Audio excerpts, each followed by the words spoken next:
ಇದು ಕನ್ನಡಿಗರ ಸರ್ಕಾರ ಅಲ್ರಿ, ಡೆಲ್ಲಿಯಿಂದ ರಿಮೋಟ್ ಕಂಟ್ರೋಲ್ ಆಗೋ ಸರ್ಕಾರ.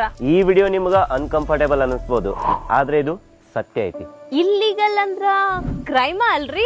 ಕೋಗಿಲೋ ಲೇಔಟ್ನ್ಯಾಗ ಸರ್ಕಾರಿ ಭೂಮಿನ ಒತ್ತುವರಿ ಮಾಡಿ ಮತ್ತ ಕಾನೂನನ್ನ ಉಲ್ಲಂಘನೆ ಮಾಡಿ ಸರ್ಕಾರನ ಶೆಡ್ಗಳನ್ನ ತೆಗೆದು ಹಾಕಿದ್ರ. ಬರೇ 9 ದಿವಸ ಒಳಗ ಕ್ರಿಮಿನಲ್ಗಳಿಗೆ ಬೆನಿಫಿಟ್ ಹೆಂಗ್ ಸಿಕ್ತು ಗೊತ್ತೇನ್ರಿ? 11.20 ಲಕ್ಷದ ಮನೆಗಳಿಗೆ ಅವರು ಎಲಿಜಿಬಲ್ ಆದ್ರು. ಇದು ವೆಲ್ಫೇರ್ ಅಲ್ಲ, ರಿವಾರ್ಡ್ ಫಾರ್ ಕ್ರೈಮ್.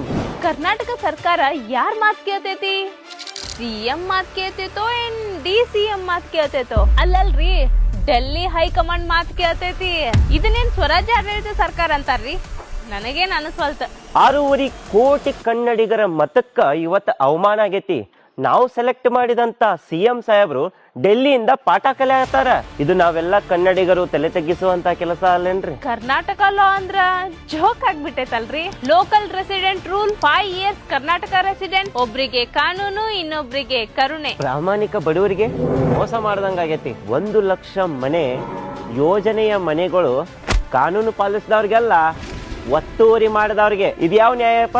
ನಮ್ಮ ಸರ್ಕಾರ ಕೊಟ್ಟ ಮೆಸೇಜ್ ಬಹಳ ಕ್ಲಿಯರ್ ಐತ್ ನೋಡ್ರಿ. ಅಕ್ರಮ ಮಾಡಿ ವೋಟ್ ಬ್ಯಾಂಕ್ ಮಾಡಿದ್ರ ಸರ್ಕಾರ ನಿಂಬೆನ್ ಹಿಂದೆ ನಿಲ್ತೈತಿ. ಇದು ಸರ್ಕಾರಕ್ಕ ಡೇಂಜರ್ ಮೆಸೇಜ್ ಐತ್ ನೋಡ್ರಿ. ಕರ್ನಾಟಕ ಹೈಕಮಾಂಡ್ ATM ಅಂದ್ರ ಬೇರೆ ರಾಜ್ಯದವ್ರು ಕೇಳಿದ್ರಂದ್ರ ಕೋಟಿ ಗಟ್ಲೆ ಕೊಡ್ತಾರ.